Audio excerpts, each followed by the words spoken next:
নবীগঞ্জে পানিতে ডুবে ৩ শিশুর মৃত্যু হয়েছে। দুপুরে পাঞ্জারাই গ্রামে পানিতে ডুবে মারা যায় শিশু শ্রাবণ, শুভ ও অহনা সরকার।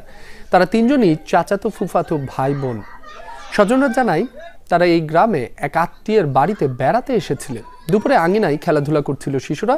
এ সময় এক শিশু বাড়ির পাশের একটি পুকুরে পড়ে যায়। তাকে বাঁচাতে গিয়ে ডুবে যায় বাকি দুজনও।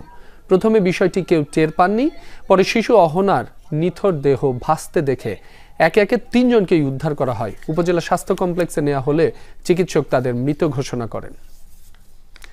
টেকনাফে নাফ নদীর মোহনা থেকে 5টি ট্রলার সহ 40 জেলেকে ধরে নিয়ে গেছে আরাকান আর্মি।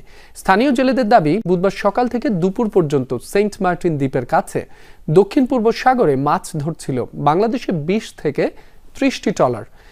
এক পর্যায়ে মিয়ানমারের বিদ্রোহী গোষ্ঠী আরাকান আর্মির সদস্যরা স্পিড বোটে সেখানে আসে। অস্ত্রের মুখে জিম্মি